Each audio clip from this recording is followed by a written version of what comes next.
Hello मित्रांनो, सर्वांचं स्वागत आहे आपल्या यूट्यूब चॅनलवर। आजच्या व्हिडिओमध्ये आपण पाहणार आहोत मित्रांनो, पहा 2019ची ही प्रश्नपत्रिका आहे, एमपीएससी कंबाईनची प्रश्नपत्रिका तुम्ही पाहू शकता। तर पहा याच्यामध्ये पहा मित्रांनो, सामान्य विज्ञानाचे 15 प्रश्न विचारलेले आहेत। या 15 प्रश्नाचा आपण इथं अभ्यास करणार आहोत। तुम्ही व्हिडिओ शेवटपर्यंत पहा, तुमचा वेळ वाया जात नाही, तुम्हाला काहीतरी शिकायला भेटेल या छोट्याशा व्हिडिओमध्ये। तर पहा मित्रांनो, 15 प्रश्न याच्यामध्ये दिलेले आहेत। आपण एक एक प्रश्नाचा अभ्यास करणार आहोत। एक प्रश्नापासून किती प्रश्न नवीन तयार होऊ शकतात ते सर्व प्रश्न आपण इथं बघणार आहोत मित्रांनो। हे जर प्रश्न सोडून घेणारच आहोत आपण, याचं उत्तर काय आहे, कशा पद्धतीने याचं उत्तर आपल्याला द्यायचं आहे हे तर माहिती बघणारच आहोत। आणि याच्यापासून 4-5 प्रश्न जर कसे तयार होतात ते प्रश्न भी परीक्षेमध्ये विचारू शकतात। अनेक वेगवेगळ्या परीक्षेमध्ये सुद्धा त्या प्रकारचे प्रश्न येऊ शकतात। त्याच्यामुळे आपण ह्या 15 प्रश्नाचा खूप डिटेलमध्ये अभ्यास करणार आहोत। तर आपला पहिला प्रश्न आहे मित्रांनो, आजचा पहिला प्रश्न काय आहे, अणूच्या तिसऱ्या कक्षेत जास्तीत जास्त डायडॅश इलेक्ट्रॉन असू शकतात। तर पहा मित्रांनो, एकदम साधा सोपा प्रश्न आहे हा। 74वा प्रश्न आहे, 2019ला आलेला आहे। प्रश्नपत्रिका सुद्धा माझ्याकडे इथं आहे। तर पहा प्रश्न दिलेला आहे, अणूच्या तिसऱ्या कक्षेत जास्तीत जास्त डायडॅश इलेक्ट्रॉन असू शकतात। म्हणजेच अणूच्या तिसऱ्या कक्षेमध्ये जास्तीत जास्त किती इलेक्ट्रॉन असू शकतात असं विचारलेलं आहे। जास्तीत जास्त म्हणजे जास्तीत जास्त किती इलेक्ट्रॉन आपण घेऊ शकतो असं विचारलं आहे। ऑप्शन पहा, पहिलं आहे 3, दुसरं 18, तिसरं आहे 8 आणि चौथं आहे 32। याचं अचूक उत्तर तुम्हाला माहीत असेल तर तुम्ही मला देऊ शकता कमेंट बॉक्समध्ये। आता याचं अचूक उत्तर आपण पहिलं काढूया। याचं सर्व बेसिक माहिती बघूया आपण की अणूचं तिसरं कक्ष काय असते, अणूमध्ये किती कक्ष असतात, अणूचे तिसऱ्या कक्षात किती असतात इलेक्ट्रॉन, दुसऱ्या कक्षेमध्ये किती इलेक्ट्रॉन असतात, चौथ्या कक्षेमध्ये किती इलेक्ट्रॉन असतात, ही सर्व माहिती आपण या व्हिडिओमध्ये पाहूया। एखाद्या परीक्षेमध्ये असा प्रश्न विचारू शकतो, अणूच्या दुसऱ्या कक्षेत जास्तीत जास्त इलेक्ट्रॉन किती असू शकतात असाही प्रश्न येऊ शकतो। त्यासाठी आपण हे जे अणूचं पहिला कक्ष दुसरा कक्ष जे आहेत कक्ष आहेत त्याची डिटेल माहिती आपण पाहणार आहोत। तर पहा, एक एक्झाम्पल घेणार मी तुम्हाला। समजा हा एक अणू घेतलो आपण, त्या अणूचं नाव आपल्याला माहीत नाही, पण एक एक्झाम्पल घेतलो की हा एक अणू आहे, कोणता आपल्याला माहीत नाही, फक्त एक्झाम्पलमध्ये हा अणू घेतलो। तर या अणूला किती कक्षा असतात, या अणूला किती कक्षा असतात हे माहीत असणं गरजेचं आहे। याच्यामध्ये तिसऱ्या कक्षेतील इलेक्ट्रॉन विचारलं तर एक लक्षात ठेवा, अणूला 4 कक्षा असतात। किती असतात? 4 कक्षा। आणि त्या 4 कक्षाला वेगवेगळं नाव दिलेलं असतं, कॅपिटल अक्षर दिलं असतं वेगवेगळं 4 कक्षाला। तर आपला पहिला कक्ष जो आहे तो पहिला कक्ष आहे, त्याला के न नाव दिलं जातं। कशानं? के या शब्दानं नाव दिलं जातं पहिला कक्ष। या अणूचा पहिला कक्ष काय आहे? के आहे। म्हणजे पहिल्या कक्षाला काय म्हणायचं आपण? के म्हणायचं। त्याच्यानंतर दुसरा कक्ष आहे यल।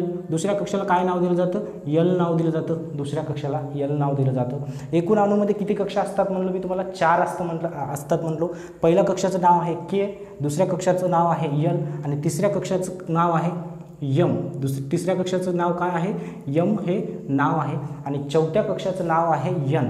चौथ्या कक्षाचं नाव काय आहे? यन आहे। अणूचे टोटल किती कक्षा असतात? 4 कक्षा असतात। त्याला नेमिंग कसं दिलं जातं पहा मित्रांनो, के यल यम ह्या कॅपिटल अक्षरानं तुम्हाला नाव दिलं जातं। कोणत्याही अणूचे किती 4 कक्षा असतात। 4 कक्षा असतात असं राहू शकत नाही, पण अणूचे किती कक्षा असतात? टोटल 4 कक्षा असतात। त्या अणूच्या इलेक्ट्रॉनवरून त्याची कक्षा ठरवले जातात। समजा एखादं अणूचं नाव दिलं असलं, समजा सोडियम हा एक अणू आहे। सोडियमचं तुम्हाला इलेक्ट्रॉन माहीत असणं गरजेचं असते। मग त्या इलेक्ट्रॉनवरून तुम्हाला समजलं जातं की सोडियमचे किती कक्ष तयार होत आहेत। आपण ते सुद्धा सॉल्व्ह करूया। पण आत्ताचा जो प्रश्न आहे तो प्रश्न काय आहे की अणूच्या, म्हणजे कोणत्याही अणूच्या असं विचारलं नाही, ते अणूचं नाव दिलं नाही, फक्त अणूच्या म्हणलं। अणूच्या तिसऱ्या कक्षेत जास्तीत जास्त किती इलेक्ट्रॉन असू शकतात। म्हणजे हा एक अणू घेतलो आपण, याच्यामधला पहिला कक्ष के आहे, दुसरा कक्ष यल आहे, तिसरा कक्ष यम आहे आणि चौथा कक्ष एन आहे। म्हणजे अशा प्रकारे आपल्याला यम या कक्षेमध्ये किती इलेक्ट्रॉन असू शकतात ते इलेक्ट्रॉन मर्यादित असतात। आपल्याला एक लक्षात ठेवायचं असतं की दुसऱ्या कक्षात किती इलेक्ट्रॉन आपण मावू शकतात, त्याच्यापेक्षा जास्त इलेक्ट्रॉन आपण ठेवू शकत नाही, ते आपल्याला माहीत असणं खूप गरजेचं असते। त्याच्यावरच हा प्रश्न विचारला आहे की अणूच्या तिसऱ्या कक्षेत किती इलेक्ट्रॉन असू शकतात। तर पहा मित्रांनो, ह्याच्यामध्ये तुम्हाला पहिला कक्ष, दुसरा कक्ष, तिसरा कक्ष, चौथा कक्ष याच्यामध्ये किती इलेक्ट्रॉन असतात ते ठराविक असतात। त्याचे आपण कमी जास्त करू शकत नाही, तेवढेच इलेक्ट्रॉन आपल्याला घ्यायचं असते। तर पहा तिसऱ्या कक्षातलं कसं काढायचं मी तुम्हाला सांगतो मित्रांनो। तर पहा मित्रांनो, याच्यामध्ये एक सूत्र असते। काय असतं? एक सूत्र असते। आपण ते सूत्र वापरूया।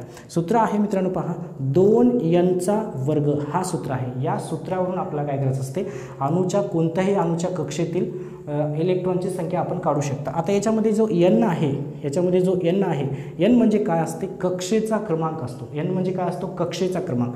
पहा n बरोबर काय असतो? कक्षेचा क्रमांक। कक्षेचा काय असतो?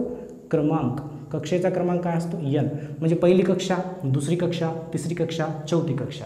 तर पहा कक्षेचा क्रमांक असतो. आपल्याला इथे कितव्या कक्षेचं विचारलं, तिसऱ्या कक्षेचं विचारलं, तर आता यांची किंमत किती घ्यायची असते आपल्याला, 3 घ्यायचं असते. तर पहा आपण यांची किंमत किती घेऊया, 3 घेऊया, कारण आपण तिसऱ्या कक्षेतील इलेक्ट्रॉन विचारलेला आहे. तर आपण इथे या सूत्रामध्ये ठेवूया.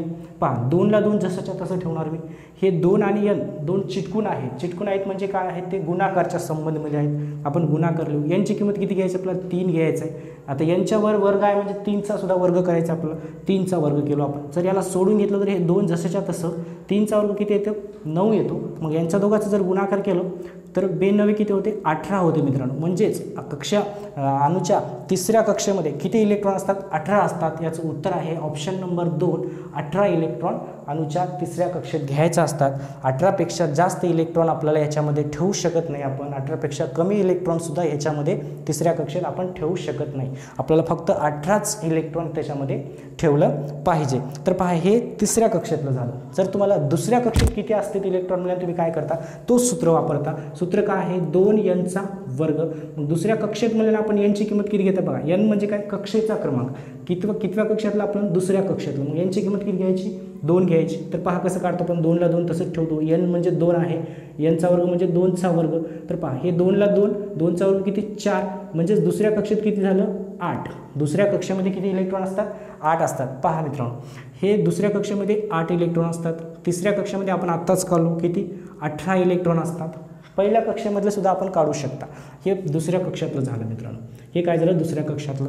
हे काय झालं, तिसऱ्या कक्षातलं. ह्या प्रश्नाचं उत्तर तुम्हाला भेटलं असेल. पहिल्या कक्षातलं पण आपण काढू शकता. पहिल्या कक्षातलं काय आहे पहा, सूत्र तेच आहे आपलं, 2n चा वर्ग. यांची किंमत किती घ्यायची आपल्याला, 1 घ्यायची.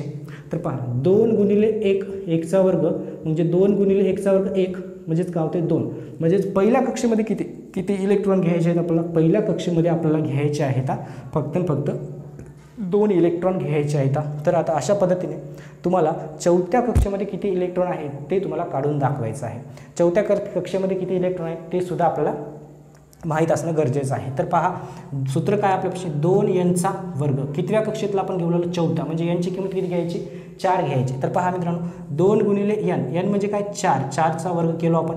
2 गुणिले 4चा वर्ग किती, 16. मग 16 दुने किती होतात, 16 दुने 32. म्हणजे हे किती झालं, चौथ्या कक्षेमधला इलेक्ट्रॉनची संख्या झाली. अशा पद्धतीने तुम्ही अणूच्या तिसऱ्या, दुसऱ्या, तिसऱ्या, चौथ्या जे आहेत 4च कक्षा आहेत, 4ही कक्षेमधलं तुम्ही इलेक्ट्रॉनची संख्या सांगू शकता. ह्याचं अचूक उत्तर आहे ऑप्शन क्रमांक 2. वाटलंच तुम्हाला आता एक आपण अणू घेऊया, त्या अणूचे इलेक्ट्रॉन किती आहेत. आता इलेक्ट्रॉन आपल्याला ठेवायचे ना, पहिल्या कक्षेत, दुसऱ्या कक्षेत. आपण तर बघितलो पहिल्या कक्षेत 2 इलेक्ट्रॉन ठेवायचे असते, दुसऱ्या कक्षेत 8, तिसऱ्या कक्षेत 18 आणि चौथ्या कक्षेत किती इलेक्ट्रॉन ठेवायचे असतात, 32 इलेक्ट्रॉन आपल्याला ठेवायचे असतात. आपण एक अणू घेऊया, तो त्या अणूचे जे इलेक्ट्रॉन आहेत ते आपण ह्या पद्धतीनं मांडून पाहूया, तुम्हाला अजून चांगल्या प्रकारे समजून जाईल. तर पहा मित्रांनो, एक आपण अणू घेऊया, आपण कोणता घेऊया, एक सोडियम घेऊया. आता सोडियम अणूचे इलेक्ट्रॉन किती असतात हे तुम्हाला माहीत असणं गरजेचं आहे. सोडियमला किती इलेक्ट्रॉन असतात हे तुम्हाला माहीत असणं गरजेचं आहे.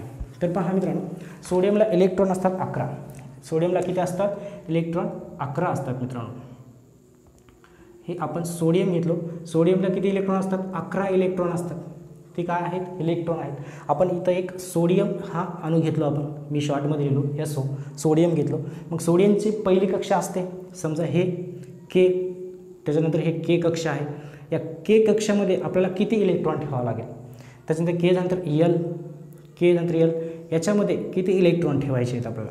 आपल्यापाशी टोटल इलेक्ट्रॉन किती आहेत, 11 आहेत. सोडियमचे टोटल किती आहेत, एकूण इलेक्ट्रॉन किती आहेत आपल्याकडे, एकूण इलेक्ट्रॉन आहेत 11.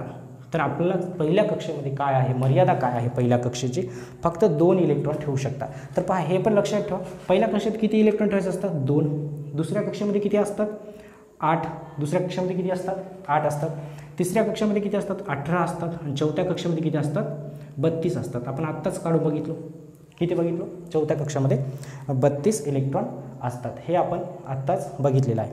तर पहिल्या कक्षेत किती ठेवायचे, आपल्याला 2च इलेक्ट्रॉन ठेवायचे आहेत. आपल्याला किती आहेत, आपल्यापाशी किती आहेत, 11 आहेत. मग आपण 11 मधले पहिल्या कक्षेमध्ये 2 इलेक्ट्रॉन ठेवून टाकू. इथं काय केलं आपण, 2 इलेक्ट्रॉन ठेवलो. मग 11 मधून 2 गेले तर किती उरतात, 11 मधून जर आपण 2 काढले तर किती उरतात, 9 इलेक्ट्रॉन उरतात. किती उरतात? 9 इलेक्ट्रॉन आपल्याला इथं उरतात. मग आपल्याला ह्या दुसऱ्या कक्षेमध्ये 9 इलेक्ट्रॉन ठेवू शकतं का आपण? डायरेक्ट उरलेले ठेवू शकत नाही. आपल्याला दुसऱ्या कक्षेमध्ये फक्त 8 इलेक्ट्रॉन ठेवायची कॅपॅसिटी आहे. म्हणजे आपण इथे किती इलेक्ट्रॉन ठेवतो? 8 इलेक्ट्रॉन इथं आपण ठेवू शकतो. मग 8 आपण ठेवलं 9मधून, तर अजून 1 इलेक्ट्रॉन उरलं. 1 इलेक्ट्रॉन शेवटच्या कक्षेमध्ये ठेवून टाकायचं असते. शेवटचं कक्ष म्हणजे याचा KL, त्याच्यानंतर कोणतं येणार? M हा कक्ष येतो, त्याच्यामध्ये फक्त 1 आपण इलेक्ट्रॉन ठेवून टाकायचा असतो. आपल्याला इथं किती बी कमी ठेवू शकता आपण, पण जास्त ठेवू शकत नाही. समजा शेवटी आता इथं तिसऱ्या कक्षामध्ये 18 ठेवायचे आहेत, पण इथं आपल्यापाशी एकच उरू लागलं, 18 तर नाहीत आपल्याकडे. मग आपण किती ठेवू शकता? उरलेले आपण ठेवू शकता. समजा इथंच इलेक्ट्रॉन संपले, तर इथं एखादं इलेक्ट्रॉन उरू लागलं तर इथं ठेवून टाकायचं. पण जे लिमिट आहे त्याच्यापेक्षा जास्त इलेक्ट्रॉन आपल्याला ठेवायचं नसते, त्याच्यापेक्षा कमी ठेवू शकता. ते पण शेवटच्या कक्षेमध्ये कमी ठेवू शकता.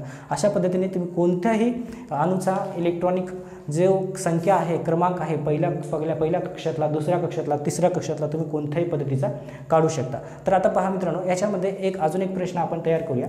तर आता आपण तर बघितलोच की पहिला कक्ष, दुसरा कक्ष, तिसरा कक्ष, याच्यामधले इलेक्ट्रॉन सुद्धा बघितलो. ते 4 प्रश्न झालेलेच आहेत. तर एक प्रश्न मी तुम्हाला सांगणार, त्याचं प्रश्नाचं उत्तर तुम्हाला द्यायचं आहे. कमेंट बॉक्समध्ये तुम्हाला त्या प्रश्नाचं उत्तर लिहायचं आहे मित्रांनो. तर पहा, इलेक्ट्रॉनचा शोध कोणी लावला, या शास्त्रज्ञाचं नाव आहे ते तुम्हाला कमेंट बॉक्समध्ये लिहायचं आहे. इलेक्ट्रॉनचा शोध कोणत्या शास्त्रज्ञाने लावलेला आहे. अशा पद्धतीनं आपण ह्या प्रश्नाचा डिटेलमध्ये अभ्यास केलेला आहोत. जर व्हिडिओ आवडला असेल तर लाईक करा. जर तुमचे काही कमेंट असते तर ते कमेंट बी करू शकता. व्हिडिओ कसा वाटला ते सुद्धा सांगू शकता. आपल्या चॅनलला सबस्क्राईब पण करून घ्या. भेटूया पुढच्या व्हिडिओमध्ये. धन्यवाद.